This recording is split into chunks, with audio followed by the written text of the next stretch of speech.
কিছুদিন যাবতই অনলাইনে যেই খবরটি ঘুরপাক খাচ্ছে সেটি হচ্ছে এনসিপি কি আসলে বাউলদের যেই ধর্ম অবমাননার যে অভিযোগ আনা হয়েছে তার পক্ষে কি অবস্থান নিয়েছে। বেশ কয়েকদিন ধরেই এই খবরটি খুব ঘুরছে নেটে যে এনসিপি বাউলদের পক্ষে অবস্থান নিয়েছে।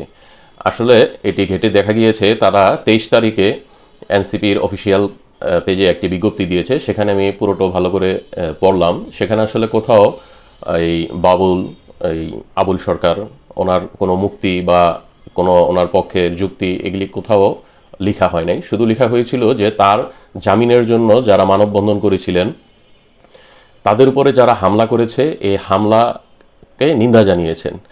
তো এটা স্বাভাবিকই, আপনি একটি রাষ্ট্রে বসবাস করলে আপনার আইনি অধিকার পাওয়ার, মিছিল করার, মিটিং করার, মানববন্ধন করার সমস্ত কিছু অধিকার রয়েছে। কিন্তু সেই অধিকারের উপরে যদি আপনি হস্তক্ষেপ করেন তখন দেখা গেছে আপনার যে মূল দাবিটি, আপনার যে মূল আদর্শ সেটার উপরে মানুষ সন্দিহান করবে। তখন এটা বহির্বিশ্বে কি হবে? তখন বহির্বিশ্বে এটাকে এভাবে তোলা হবে যে দেখো যে ওরা রাস্তাতে দাঁড়াতেও দিচ্ছে না, তার মানে প্রথম যেটা আপনি প্রতিবাদ করেছিলেন যে ধর্ম অবমাননা হয়েছে এনে, তাতে কোনো সন্দেহ নেই, সেটাকেও প্রশ্নবিদ্ধ করে দিবে। তখন বলা হবে যে গায়ের জোরেই এখানে ধর্ম অবমাননার অভিযোগ আনা হয়েছে।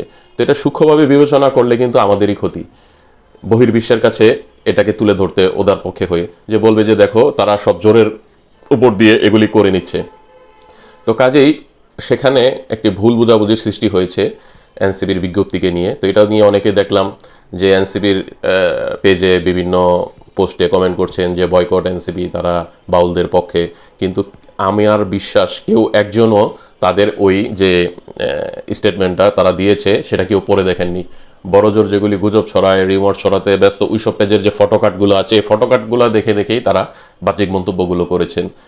আর এটারও তারা আবার পরবর্তীতে সুষ্ঠু ব্যাখ্যা দিয়েছে যে 25 তারিখে 3 পাতার বিজ্ঞপ্তিটা তারা আবার ছেপেছে ওইটার ব্যাখ্যা অনুযায়ী যে তারা কখনোই বলে নাই আবুল সরকারের মুক্তি দিতে হবে বা তাদের গ্রেফতারের কোনো বিষয়। যেহেতু এটা কোর্টের বিষয় হয়ে গেছে সেখানে তো কোর্টই এটা বুঝবে তার অপরাধ বিবেচনা করে। আর বাংলাদেশের আইনই তো আছে, ধর্ম অবমাননাকর বিরোধী আইনই আছে। তো এখানে তাদের পক্ষ নেওয়া বা না নেওয়ার তো কোনো বিষয় আসে না। কিন্তু একটি কুচক্রী মহল তারা এটাকে এনসিপির কাঁধে চাপিয়ে দিয়েছে যে ধর্ম অবমাননার দায়ীদের পক্ষে হচ্ছে এনসিপি। এটা সম্পূর্ণই একটি উদ্দেশ্যমূলক একটি কাজ ছিল তাদের। এই অপপ্রচারগুলা একটি বিশেষ দলের পেজগুলি থেকে, তাদের আইডিগুলি থেকে বেশি প্রচার হতে দেখা গিয়েছে। অথচ দেখুন তাদের দলেরই একজন চিটাগাংয়ের বড় নেতা শাহজাহান চৌধুরী, উনি একটি কথা বলেছেন যে সূর্য আমার জন্য থেমে যাবে, আমার এত গ্রহণযোগ্যতা আল্লাহর কাছে। তো উনি এই যে ধর্মের ব্যাপারে এই কথাগুলি বলেন, এছাড়া আরও অনেক কথা আছে যেগুলি ধর্মকে ব্যবহার করে ওনারা প্রচারণা করছেন। সেক্ষেত্রে কি আসলে ধর্ম অবমাননা হয় না? তো ওনার এই কথাটি যদি বিশ্লেষণ করি, আসলেও কি সূর্য থেমে যেতে পারে? হ্যাঁ পারে। আমরা এরকম ঘটনা দেখতে পাই কোরআন হাদিসের আলোকে যে একজন নবী ছিলেন যিনি মুসা আলাইহিস সালামের পরে আগত হয়েছিলেন দুনিয়াতে। তার নাম ছিল ইউশা ইবনে নুন আলাইহিস সালাম। তিনি যখন জেরুজালেম যুদ্ধে লিপ্ত ছিলেন বিজয়ের দ্বার প্রান্তে, দিনটি ছিল শুক্রবার বিকেল, তো উনি দেখলেন যে এই যুদ্ধে জয়ী হতে হলে আরও কিছুক্ষণ ওনার যুদ্ধ করার প্রয়োজন, কিন্তু তখন সন্ধ্যা হয়ে যাবে আর রাতের বেলা তো তখন যুদ্ধ স্বাভাবিকভাবে বন্ধ হয়ে যাবে। আর আবার দিনে শনিবারে শুরু হবে, এটা ছিল কঠিনতর, কারণ শনিবার তখন ছিল একটি পবিত্র দিন, সেদিন সমস্ত কিছু বন্ধ থাকার বিধান ছিল, এমনকি সমুদ্রের মাছ ধরাও বন্ধ ছিল। তো উনি এজন্য আল্লাহর কাছে দোয়া করলেন যে হে আল্লাহ, সূর্যকে আপনি কিছুক্ষণের জন্য স্থির করে দেন, মানে সময়টাকে একটু বৃদ্ধি করে দেন। তখন আল্লাহ ওনার দোয়া শুনেছিলেন এবং সূর্যকে কিছুক্ষণের জন্য তিনি অস্তমিত হওয়ার থেকে বিরত রাখলেন। তখন যুদ্ধ যখন উনি জয়ী হলেন তারপরে সূর্য আবার তার স্বাভাবিক নিয়মেই অস্ত গেল। তো এরকম ঘটনা কোরআনে দেখা যায়। এখন কথা হচ্ছে উনি কি নবী?